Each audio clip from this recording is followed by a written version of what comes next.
नमस्कार दोस्तों, progressive classes में आपका स्वागत है।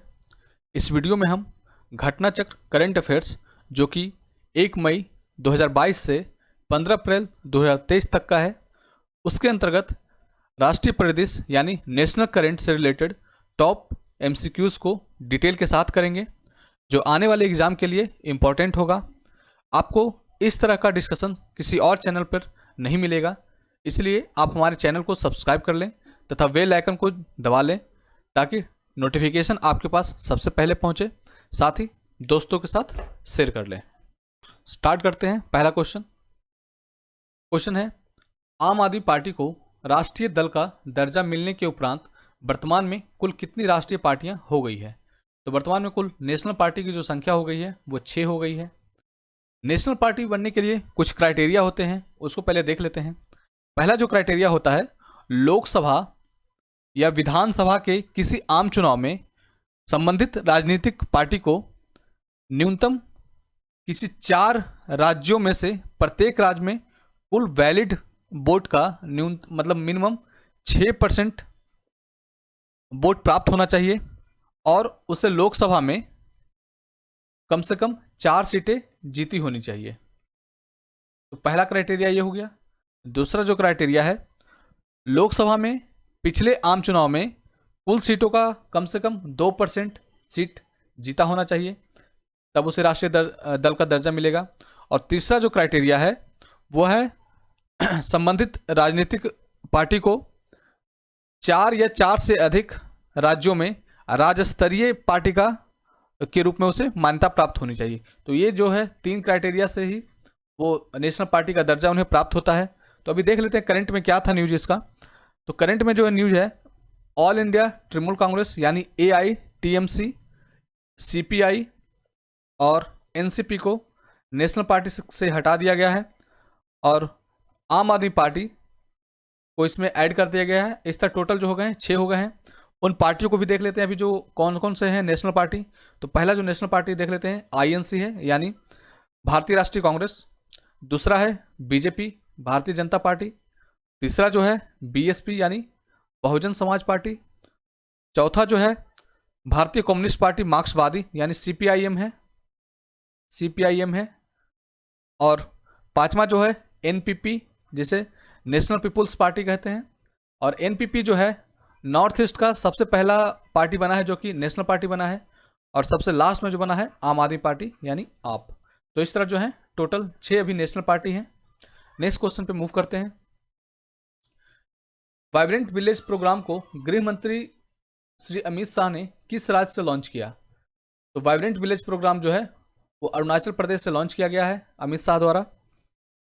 यह जो वाइब्रेंट विलेज प्रोग्राम है वह बजट भाषण 2022-23 का जो बजट भाषण हुआ था उसके अंतर्गत इसको घोषणा किया गया था। और 10 अप्रैल को अमित शाह अरुणाचल का एक जिला है अंजाव जिला के एक गांव है किबूती। ये भी कहीं पूछा जा सकता है कि वाइब्रेंट विलेज प्रोग्राम किस गांव से शुरू किया गया, तो किबूती है। तो अरुणाचल प्रदेश के अंजाम जिला के किबूती गांव से यह लॉन्च किया गया है। और यह जो प्रोग्राम है सेंट्रली स्पॉन्सर्ड प्रोग्राम है जो कि 2022-23 से लेकर के 2025-26 तक इसके अंतर्गत काम किया जाएगा। और इसके लिए जो है 4800 करोड़ रुपया का आवंटन किया गया है। तो नेक्स्ट क्वेश्चन को देखते हैं।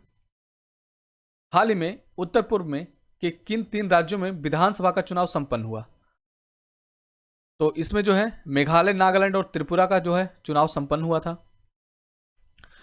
नॉर्थ ईस्ट में टोटल 8 स्टेट हैं और हाल ही में मेघालय, नागालैंड और त्रिपुरा में चुनाव हुए हैं। इसमें देख लेते हैं इन तीनों ही राज्यों में विधानसभा की सीटों की जो संख्या है वो तीनों राज्यों में 67 सीटें हैं। तो पहला चीज़ तो आप ये याद रखिएगा, 67 सीटें हैं तीनों राज्यों में। और मेघालय में जो पार्टी जीती है वह नेशनल पीपुल्स पार्टी जीती है। 26 सीट इसे मिली थी नेशनल पीपुल्स पार्टी को। और नागालैंड में जो है नेशनल डेमोक्रेटिक प्रोग्रेसिव पार्टी यानी एनडीपीपी। एनडीपीपी जो है नागालैंड में जीती थी। और त्रिपुरा में जो है वो बीजेपी सबसे ज़्यादा सीट जीती थी, तो इसको आप याद रखिएगा। नेक्स्ट क्वेश्चन पे आते हैं। त्रिपुरा के मुख्यमंत्री के रूप में किसे पुनः चुना गया है? तो मानिक साहा को फिर से चुना गया है। आप हमारे चैनल को सब्सक्राइब करें और सपोर्ट करें, दोस्तों के साथ शेयर भी करें। नेक्स्ट क्वेश्चन को देखते हैं। मेघालय चुनाव के बाद एनपीपी के किस नेता को मुख्यमंत्री के रूप में दोबारा चुना गया? तो कोनराड के संगमा को पुनः मेघालय के मुख्यमंत्री के रूप में चुना गया है। नेक्स्ट क्वेश्चन पे आते हैं। हाल ही में प्रकाशित इंडिया जस्टिस रिपोर्ट 2022 के अनुसार बड़े राज्यों की रैंकिंग में शीर्ष स्थान पर कौन रहा? तो इंडिया जस्टिस रिपोर्ट की रैंकिंग में शीर्ष स्थान पर गुजरात रहा। इंडिया जस्टिस रिपोर्ट का यह तीसरा संस्करण है, मतलब ये तीसरी बार है जब इसे रिपोर्ट को जारी किया गया है। इसके अंतर्गत जो है 4 स्तंभ को इसके अंदर शामिल किया जाता है। पहला पुलिस, जेल प्रणाली, न्यायपालिका और कानूनी सहायता की क्षमता। तो इन 4 आधार पर इंडिया जस्टिस रिपोर्ट को जारी किया जाता है। सबसे पहला जो है यह रिपोर्ट जारी किया गया था 2019 में। सबसे पहली बार रिपोर्ट जारी किया गया था 2019 में। और इसका जो मकसद जो होता है, भारतीय राज्यों को न्याय तक पहुंचकर उसकी कितनी क्षमता है उसके अनुसार इसको रैंकिंग दी जाती है। तो कर्नाटक, ये सॉरी इसमें मैंने बता दिया गुजरात, इसका जो आंसर है वो कर्नाटक है, गुजरात नहीं है, कर्नाटक है। डी नंबर होगा, इसको आंसर आप सुधार लीजिएगा।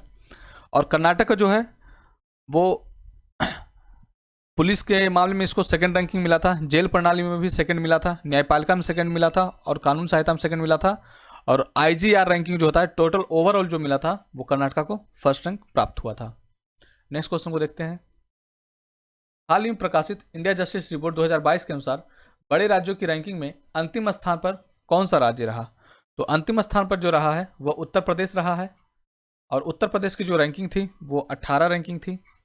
बिहार की जो रैंकिंग रही है वह 16 रही है। उसके बाद जो सेकंड लास्ट जो रही है वेस्ट बंगाल रही है 17, और यूपी जो रही है, यूपी को 18th रैंक मिला है। नेक्स्ट क्वेश्चन पे आते हैं। विश्व का सबसे लंबा नदी क्रूज एमबी गंगा विलास को उत्तर प्रदेश के किस शहर से रवाना किया गया था? तो एमबी गंगा विलास को जो है वो वाराणसी से इसे रवाना किया गया था। एमबी गंगा का जो जब उद्घाटन हुआ था तो इसके उद्घाटन वीडियो कॉन्फ्रेंसिंग के थ्रू पीएम मोदी ने किया था। और यह जो है विश्व का सबसे लंबा नदी क्रूज है। और इसकी यात्रा जो संपन्न हुई थी वह 28 फरवरी 2023 को यह संपन्न हुई थी। और ये असम के डिब्रूगढ़ से बोगीबल, ये क्वेश्चन भी पूछा जा सकता है कि इसकी लास्ट यात्रा क्या थी। तो डिब्रूगढ़ से लेकर के बोगीबल में जाकर यह खत्म हुई थी। और इसके अंतर्गत टोटल जो है 3200 किलोमीटर की यात्रा इसने पूरी की। और इसमें साथ साथ ही बांग्लादेश की भी कुछ क्षेत्रों में यात्रा इसमें शामिल थी। और यह गंगा विलास जो है वो हमारा वाटर राष्ट्रीय राजमार्ग संख्या 1 और 2 से होकर गुजरा था, ये भी पूछा जा सकता है। तो ये भी देख लेते हैं, वाटर राष्ट्रीय राजमार्ग जलमार्ग संख्या 1 कहाँ कहाँ से गुजरता है? तो हल्दिया से लेकर के, हल्दिया से प्रयागराज तक गुजरा था ये। और 2 में जो है वह धुबरी से सतिया, इसको भी आप ध्यान रखेंगे। अच्छा, इसमें जो है एमबी गंगा विलास में सर्वाधिक जो पर्यटक थे वो पहली बार स्विट्जरलैंड के 32 पर्यटक थे। इसमें 32 पर्यटक इसमें शामिल थे। और गंगा विलास का जो निजी मतलब संचालक जो था इसका, वो मेसर्स अंतारा रिवर क्रूज द्वारा किया गया था। तो इसका मैं नाम लिख देता हूं, मेसर्स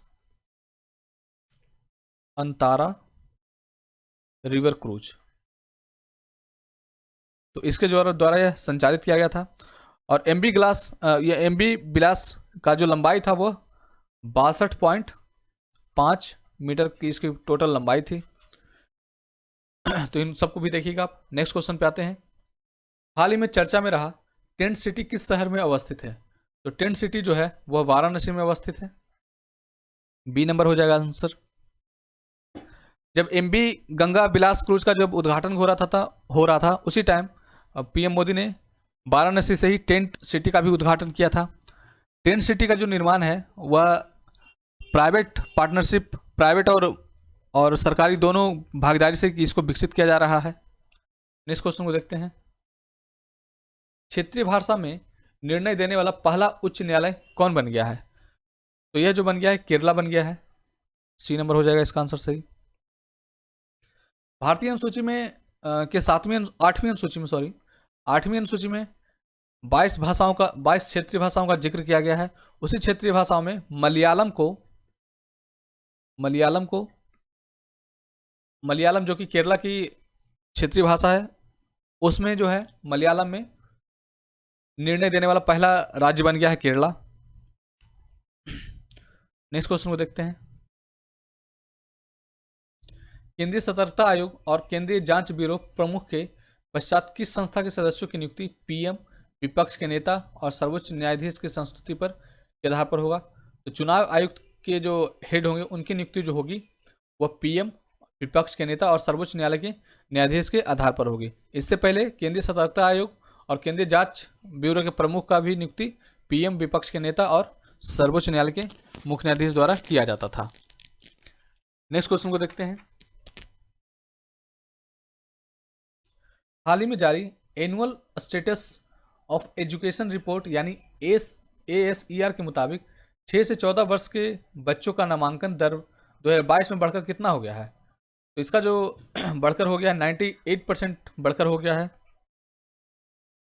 पहले जो था 2018 में था, यह जो नामांकन दर था वो 97% के आसपास था, जो कि 98.4% अभी हो गया 2022 में। नेक्स्ट क्वेश्चन को देखते हैं। दुनिया के सबसे लंबे रेलवे प्लेटफॉर्म के रूप में किस प्लेटफॉर्म का नाम Guinness book of world records में दर्ज किया गया है? तो सिद्ध रुद्धा स्वामी जी रेलवे स्टेशन जो कि हुबली में है, ये जो है Guinness book of world record में इसमें शामिल किया गया है। पहले जो था 2015 में हुबली स्टेशन का नाम बदलकर हुब्बली कर दिया गया था, हुब्बली।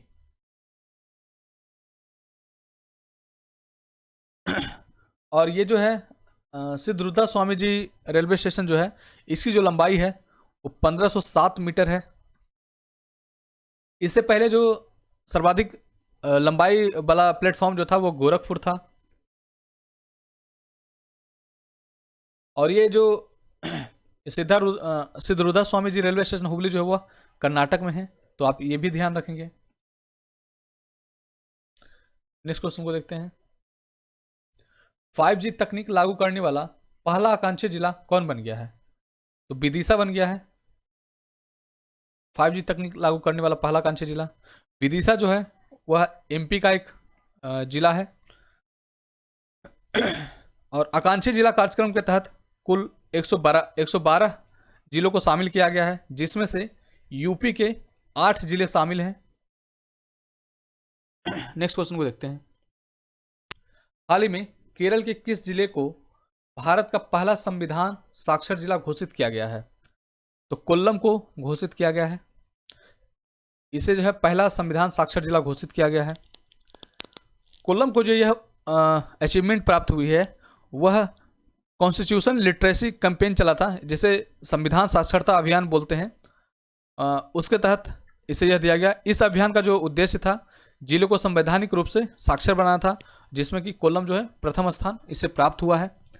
इस अभियान के तहत जिले के लगभग 7 लाख से अधिक परिवार संविधान के मूल सिद्धांतों पर शिक्षित किया गया है, तो आप इसे ध्यान रखेंगे। नेक्स्ट क्वेश्चन पे आते हैं।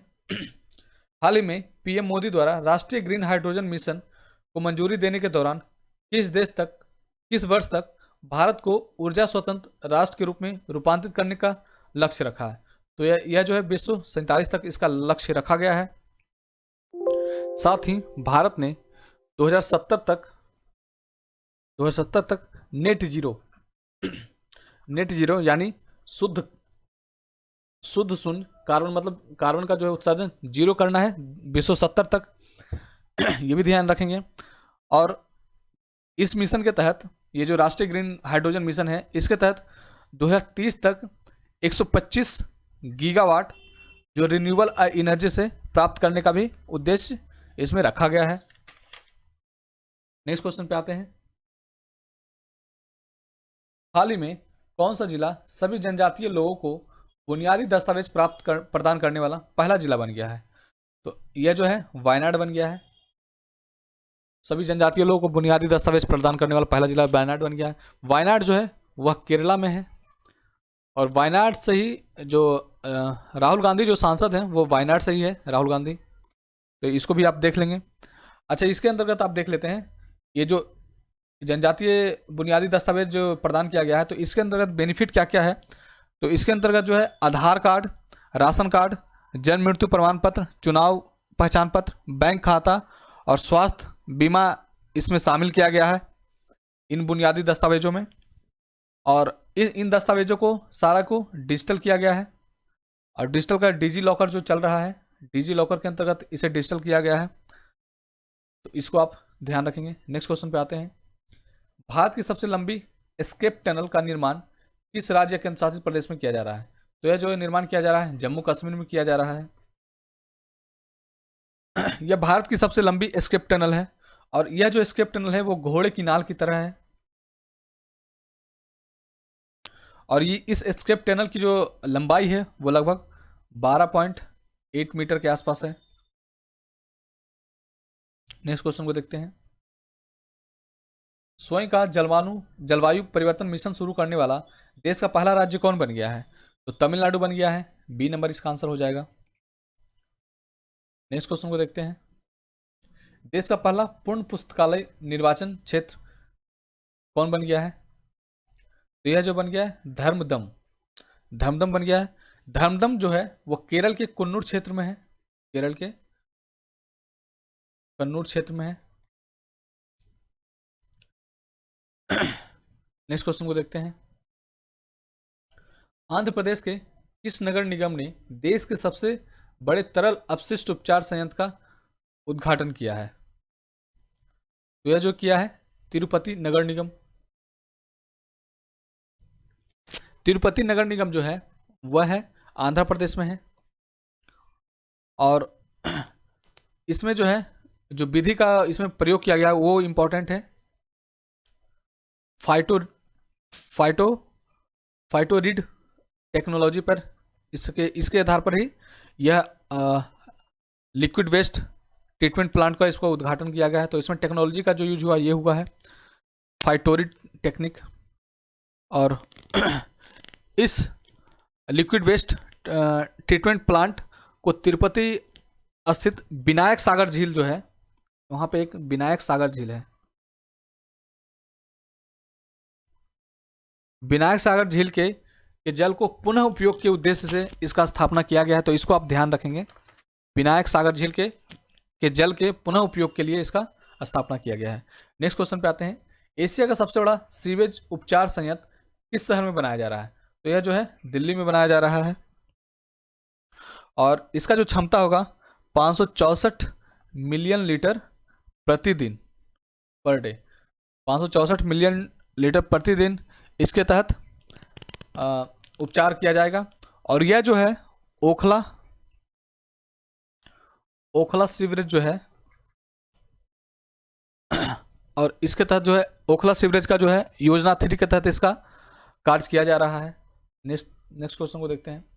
सौर ऊर्जा का प्रयोग करने वाली देश की पहली आवासीय सोसाइटी कौन बन गई है? तो बिबेरिया कॉन्डोमिनियम बन गई है। ए नंबर हो जाएगा इसका आंसर। यह जो सोसाइटी है वह मुंबई में स्थित है, और ये इसके तहत क्या होता है कि स्वच्छ ऊर्जा की आपूर्ति से यह संबंधित बेसिकली होता है, स्वच्छ ऊर्जा से संबंधित है यह, इसलिए सौर ऊर्जा का प्रयोग करने वाली है, तो स्वच्छ ऊर्जा से ही संबंधित होता है ये। नेक्स्ट क्वेश्चन को देखते हैं। हाल ही में कौन सा राज्य देश का पहला पूर्ण डिजिटल बैंकिंग राज्य बन गया है? तो केरला जो है वो पहला देश का पूर्ण डिजिटल बैंकिंग राज्य बन गया है। यहाँ जो है 24/7 सभी ट्रेडिशनल जो बैंकिंग एक्टिविटीज़ थी उसको इसमें पहुंचाया जाएगा। और इसकी घोषणा जो की थी वहाँ के मुख्यमंत्री यानी केरला के मुख्यमंत्री पिनराई विजयन, इनका आप नाम भी याद रखेंगे, पिनराई विजयन द्वारा शुरू किया गया था। अच्छा, एक चीज़ और मैं बताता हूँ, 2021 में इस योजना के तहत डिजिटल बैंकिंग लागू करने वाला केरल का पहला जिला जो था, अभी तो राज्य पूरा हो गया, लेकिन इसका जो पहला जिला था वो था त्रिशूर। तो इसको भी आप देख सकते हैं। नेक्स्ट क्वेश्चन को देखते हैं। चर्चा में रहा स्मार्ट कार्यक्रम। स्मार्ट कार्यक्रम किस मंत्रालय से संबंधित है? तो स्मार्ट कार्यक्रम जो है वह आयुष मंत्रालय से संबंधित है। आयुर्वेद के क्षेत्र में अनुसंधान में बढ़ावा देने के लिए स्मार्ट कार्यक्रम को चलाया जा रहा है। नेक्स्ट क्वेश्चन को देखते हैं। हाल ही में जारी सामाजिक प्रगति सूचकांक 2022 के तहत देश भर में कौन राज्य या केंद्र शासित प्रदेश शीर्ष पर रहा? तो पांडिचेरी जो है वह शीर्ष पर रहा है। और पांडिचेरी का जो स्कोर मिला है वह 65.99 स्कोर के साथ यह टॉप पे रहा है।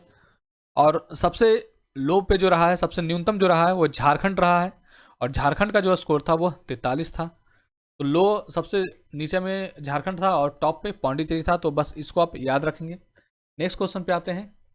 हाल ही में संपन्न गुजरात एवं हिमाचल विधानसभा में विधानसभा की सीटों की संख्या क्रमशः कितनी थी? तो गुजरात में जो विधानसभा की जो संख्या है वह है 182, और हिमाचल प्रदेश में विधानसभा की जो संख्या है वह है 68। तो इस तरह 182 68 हो जाएगा, डी नंबर हो जाएगा आंसर इसका।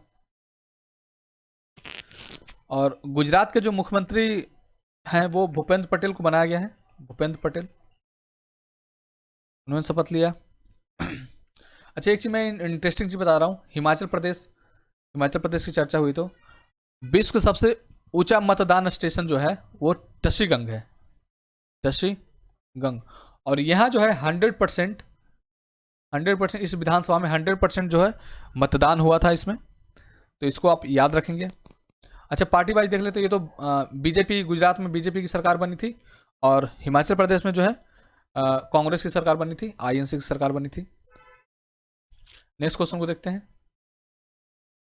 हाल ही में भारतीय खाद्य संरक्षा और मानक प्राधिकरण के वैज्ञानिक पैनल द्वारा किस पशु को खाद्य पशु के रूप में स्वीकार किया गया है? तो हिमालयन याक को जो है वो खाद्य पशु के रूप में इसे स्वीकार किया गया है। नेक्स्ट क्वेश्चन को देखते हैं। उत्तर प्रदेश मंत्रिमंडल द्वारा किन 3 नए जिलों में पुलिस आयुक्त प्रणाली लागू करने का निर्णय किया गया है? तो यह जो है प्रयागराज, आगरा और गाजियाबाद में जो है, प्रयागराज, आगरा और गाजियाबाद में पुलिस आयुक्त प्रणाली लागू करने का निर्णय किया गया है।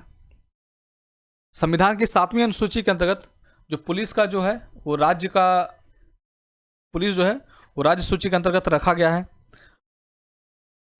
और पुलिसिंग व्यवस्था को सुदृढ़ करने के लिए इसमें यह प्रणाली लागू किया गया है। और इससे पहले जो है उत्तर प्रदेश में 7 जिलों में यह जो है पुलिस आयुक्त प्रणाली जो है वह लागू थी। 7 जिले कौन कौन से हैं उसको एक बार मैं बता देता हूँ। लखनऊ, गौतम बुद्ध नगर, कानपुर, वाराणसी, गाजियाबाद, आगरा और प्रयागराज। तो अब ये हो गया है टोटल 7, वर्तमान में जो है 7 हो गए हैं, तो इसको आप याद रखेंगे। नेक्स्ट क्वेश्चन को देखते हैं। नवंबर 2022 में पीएम मोदी द्वारा स्टैच्यू ऑफ प्रोस्पेरिटी प्रतिमा का अनावरण किया गया, यह किस राज्य से संबंधित है? तो स्टैच्यू ऑफ प्रोस्पेरिटी जो है वह कर्नाटक राज्य से संबंधित है। ये जो है इसके अंतर्गत कैंपगोड़ा की प्रतिमा बनाई गई थी, और इसके अंतर्गत जो है ब्रॉन्ज की स्टैचू बनाई गई थी। ब्रॉन्ज यानी कांसे की स्टैचू बनाई गई थी, और यह जो है 108 मीटर लंबी है। और इसके जो शिल्पकार हैं, शिल्पकार काफ़ी फेमस हैं, राम वी सुतार, इसको भी आप याद रखेंगे। अच्छा, आपको जब इसकी स्टैचू की चर्चा हुई तो बता देता हूँ कि सबसे ऊंची प्रतिमा जो है वह स्टैचू ऑफ यूनिटी है, जो कि गुजरात में है, स्टैचू ऑफ यूनिटी। और इसकी जो हाइट है 182 मीटर है, और इसे भी राम वी सुतार ने ही डिजाइन किया था। स्टैचू ऑफ प्रोस्पेरिटी को world book of records London में भी शामिल किया गया है, तो इसको भी ध्यान रखिएगा। नेक्स्ट क्वेश्चन पे आते हैं। स्वामी रामानुजाचार्य की प्रतिमा का अनावरण यूपी के मुख्यमंत्री द्वारा किया गया, जिसका नाम स्टैचू ऑफ डिग्निटी दिया गया है, किस जनपद में है? तो यह जो है अयोध्या जनपद में है। स्टैचू ऑफ डिग्निटी यानी इसे मर्यादा मूर्ति कहते हैं, इसे मर्यादा मूर्ति। तो आपको ये भी लिखा हुआ रह सकता है, मर्यादा मूर्ति का अनावरण जो है ये वो किनके प्रतिमा पर बनाया गया, तो ये भी पूछ सकता है कि रामानुजाचार्य या फिर अयोध्या जनपद में बनाया गया है।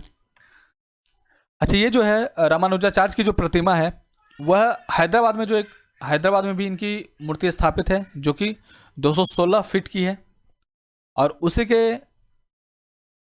के आधार पर यह छोटी प्रतिकृति जो है अयोध्या में यह बनाई गई है।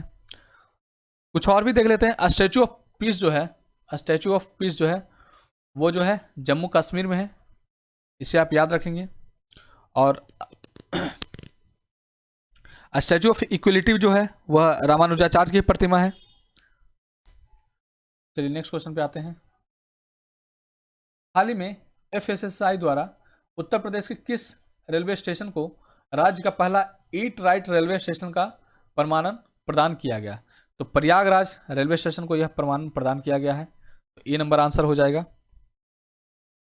ईट राइट इंडिया का टैगलाइन सही भोजन बेहतर जीवन है, तो इसका टैगलाइन भी आप ध्यान रखेंगे, सही भोजन बेहतर जीवन। इसके अंतर्गत रेलवे स्टेशन पर सभी खाद्य विक्रेताओं को इसमें वो लक्षित किया गया है, और ताकि रेलवे यात्री अधिकारी और स्टाफ को पूरा मतलब खाना जो है अच्छे से प्रोवाइड हो। और प्रयागराज रेलवे स्टेशन जो है वह उत्तर प्रदेश का पहला और उत्तर मध्य रेलवे का तीसरा रेलवे स्टेशन है। नेक्स्ट क्वेश्चन को देखेंगे। हाल ही में भारत सरकार ने उर्वरक उत्पादक कंपनियों के लिए उनके उत्पादों का विपणन किस ब्रांड के अंतर्गत करना अनिवार्य कर दिया है? तो भारत ब्रांड के अंतर्गत अनिवार्य कर दिया गया है। इसके अंतर्गत जो है अब इनका नाम इस नाम से बिकेगा, जैसे भारत यूरिया हो गया, Bharat urea, Bharat DAP, Bharat NPK, अब इस नाम से बिकेगा, तो यह भारत ब्रांड के नाम से यह बिकेगा। नेक्स्ट क्वेश्चन पे आते हैं। हाल ही में जारी पब्लिक अफेयर्स इंडेक्स 2022 के अनुसार बड़े राज्यों की श्रेणी में कौन सा सर्वश्रेष्ठ प्रशासित राज्य है? तो पब्लिक अफेयर्स इंडेक्स में जो है हरियाणा टॉप पे है, और इसका जो स्कोर रहा था 0.6948, इसको वैसे याद करने की जरूरत नहीं है। इसमें आप ये देख लीजिए उत्तर प्रदेश का जो स्थान प्राप्त हुआ 12वां स्थान प्राप्त हुआ था, और ये तो बड़े राज्यों में हो गया हरियाणा, और छोटे राज्यों में टॉप पे है सिक्किम, तो इसे भी आप याद रखेंगे। दोस्तों हमारे चैनल को आप सब्सक्राइब करें और शेयर करें, आपको इसमें काफ़ी बेनिफिट मिलेगा इस चैनल से। नेक्स्ट क्वेश्चन को देखते हैं। PM श्री मोदी द्वारा 2 जल विद्युत परियोजना चांजू और देवथल पनबिजली परियोजना का उद्घाटन किया गया है, किस राज्य से संबंधित है? तो यह जो है हिमाचल प्रदेश से संबंधित है, और ये दोनों ही पनबिजली जो है वो हिमाचल प्रदेश के चंबा डिस्ट्रिक्ट में है।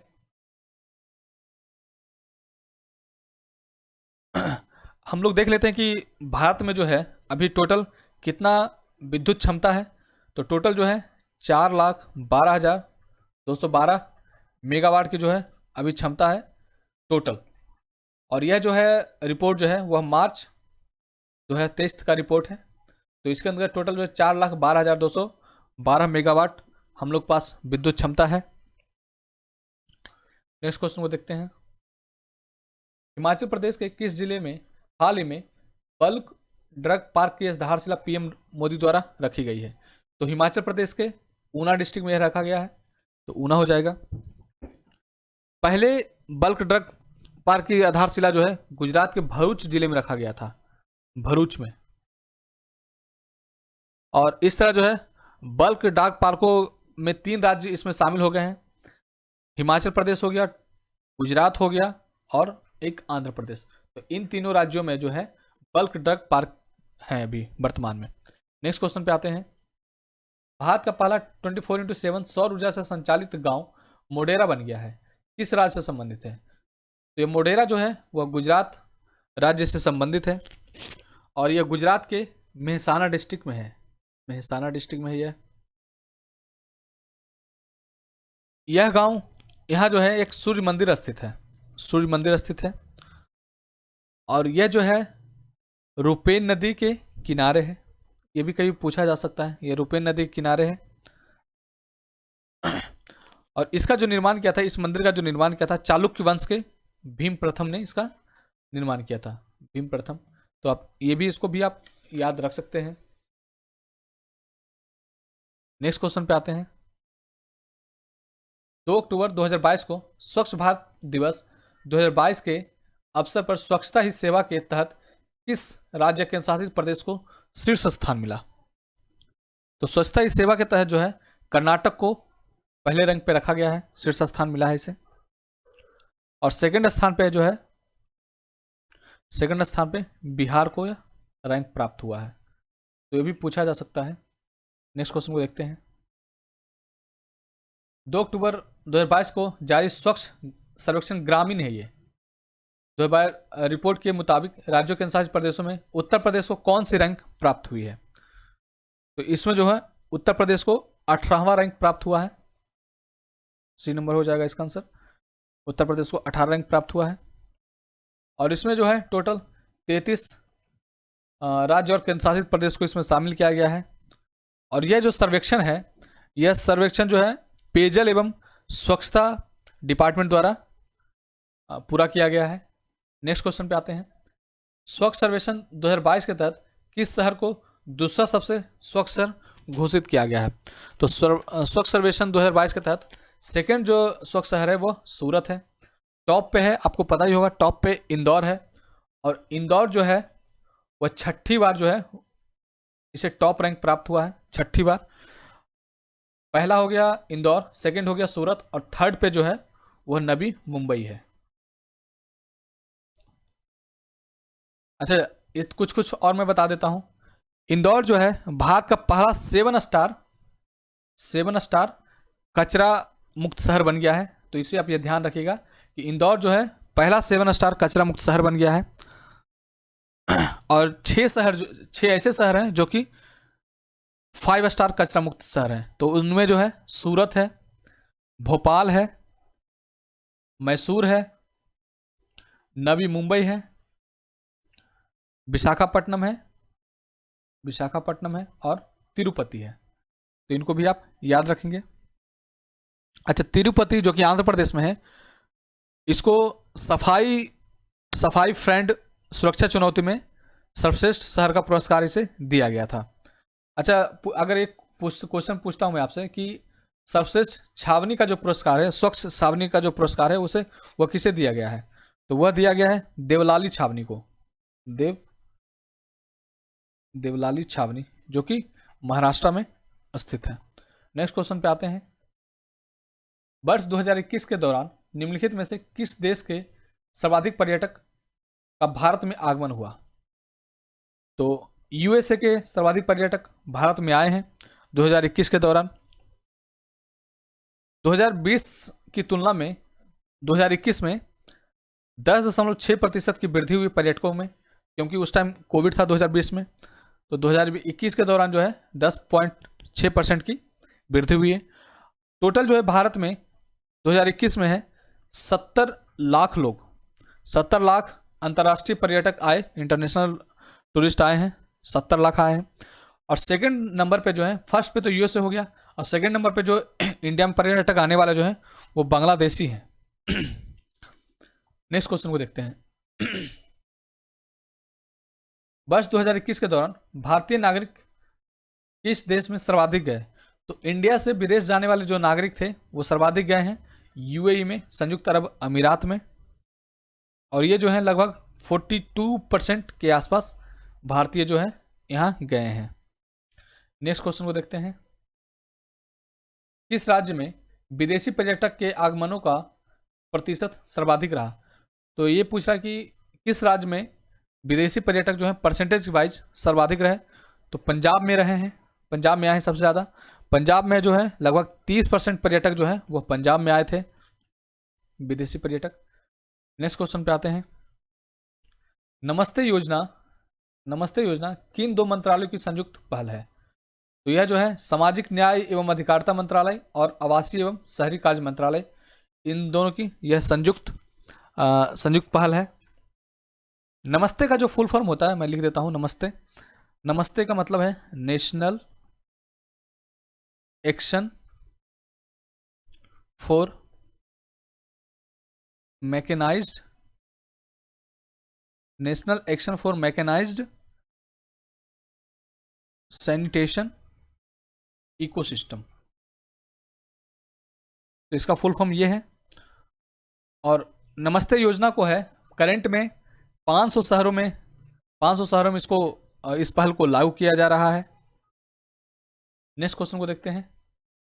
भारत का कौन सा जिला हाल ही में पहला कार्यात्मक रूप से साक्षर जिला बन गया है। तो कार्यात्मक रूप से सबसे पहला जिला जो बन गया है साक्षर जिला, वह मांडला है। मांडला जो है वह एमपी में है और यह मांडला जो है वह आदिवासी बहुल जिला है और इसे कार्यात्मक रूप से पूर्ण साक्षर जिला घोषित किया गया है।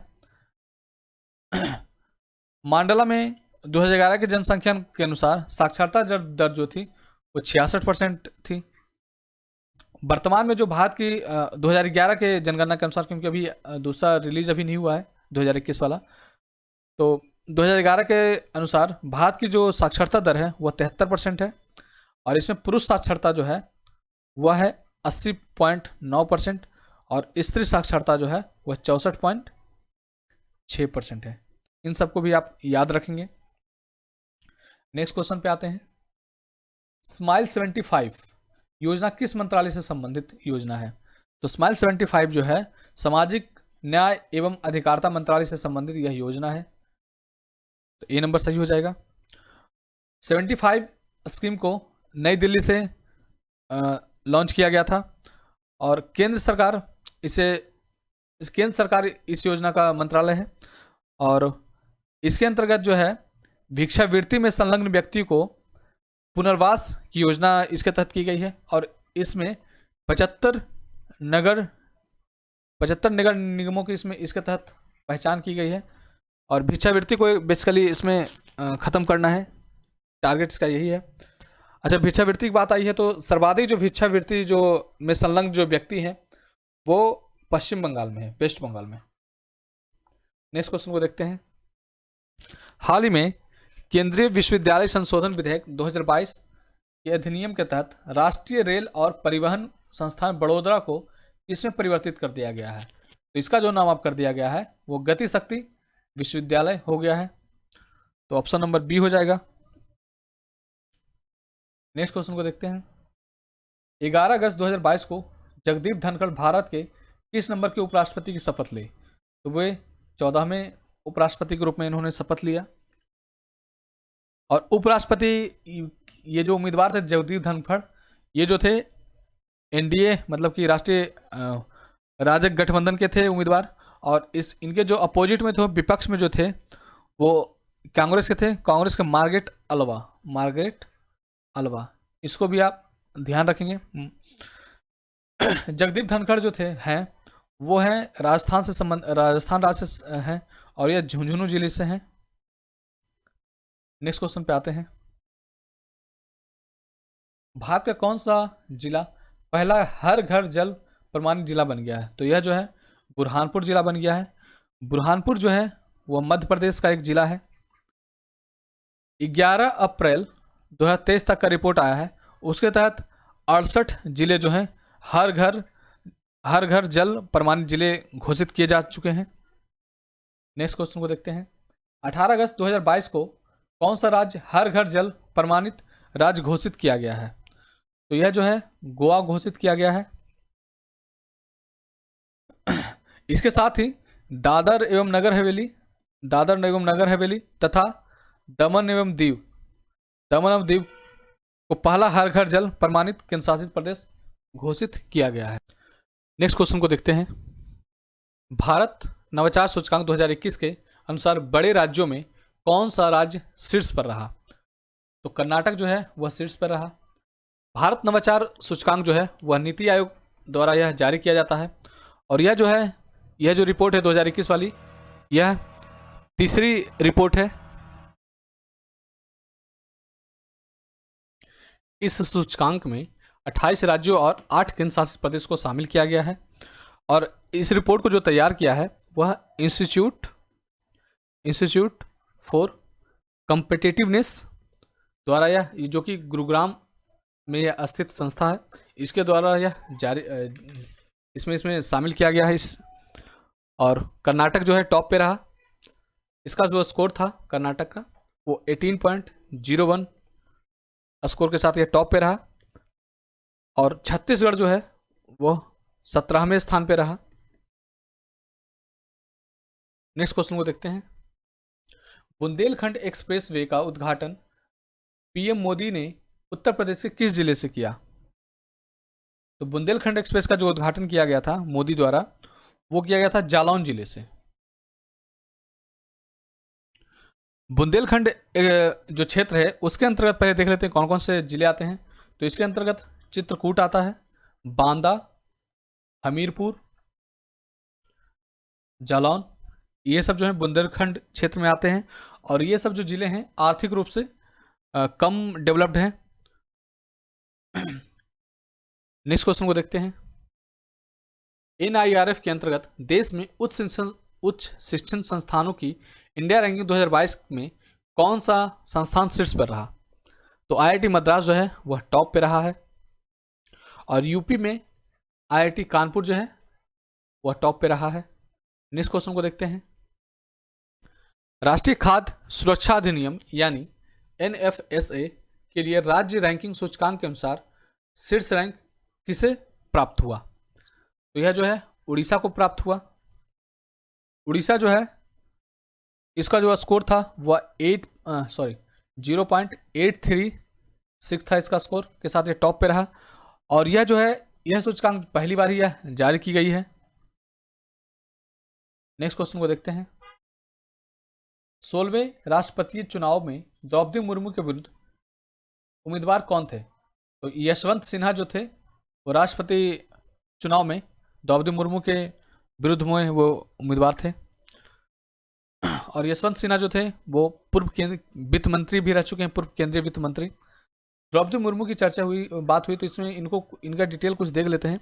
द्रौपदी मुर्मू जो है वह संथाल ट्राइब से बिलोंग करती हैं, संथाल ट्राइब से, और जनजाति समुदाय से ट्राइब से यह बिलोंग करने वाली पहली राष्ट्रपति बनी है। प्रतिभा देवी सिंह पाटिल के बाद यह सेकंड नंबर की महिला राष्ट्रपति बनी है, और राष्ट्रपति बनने वाली द्रौपदी मुर्मू जो है सबसे कम उम्र की लेडी बनी है, तो 64 ईयर में वो बने थे, और यह पहली राष्ट्रपति ऐसी राष्ट्रपति हैं जिनका जन्म जो है स्वतंत्रता के बाद हुआ, देश की स्वतंत्रता के बाद हुआ इनका जन्म। 2015 से 2021 तक झारखंड के राज्यपाल के रूप में ये रहे थे, तो इन सब को भी आप ध्यान रखेंगे। नेक्स्ट क्वेश्चन पे आते हैं। निम्न में से कौन सा पंचायत देश की पहली पूर्ण डिजिटल साक्षर पंचायत बन गया है? तो पूर्ण डिजिटल साक्षर पंचायत जो है वह बन गया है पुल्लमपारा। पुल्लमपारा जो है वह केरल राज्य में है, केरल स्टेट में है, और यह तिरुवनंतपुरम डिस्ट्रिक्ट में है। केरल जो है देश का एकमात्र राज्य है और पहला राज्य है जिसने इंटरनेट को भी मूलभूत अधिकार घोषित किया है, तो इसको भी आप याद रखेंगे। नेक्स्ट क्वेश्चन को देखते हैं। किसी राज्य के स्वामित्व वाली देश की पहली ऑनलाइन टैक्सी सेवा किस नाम से शुरू की गई है? तो केरल सवारी के नाम से यह शुरू की गई है, जो कि केरला में ही है। नेक्स्ट क्वेश्चन को देखते हैं। हाल ही में चर्चा में रही अग्निपथ योजना के उम्मीदवार की उम्र कितने वर्ष के बीच होगा? तो यह जो इनका जो एज होगा वो 17.5 साल से 21 साल तक के ये इनका एज होना चाहिए। और भारतीय नौसेना में अग्निवीरों की भर्ती में महिलाओं के लिए जो है 20% रिजर्वेशन रखा गया है नौसेना में, और 25% अग्निवीर जो हैं उनको परमानेंट उनको नौकरी दी जाएगी। अच्छा, इनको लास्ट में जब 4 साल हो जाएगा तो इनको 4 साल के लिए इनको रखा जाएगा, और जब 4 साल हो जाएगा तो इनको रिटायरमेंट का जो पैसा मिलेगा वो 11.71 लाख मिलेगा। इन सबको भी आप ध्यान रखेंगे। नेक्स्ट क्वेश्चन पे आते हैं।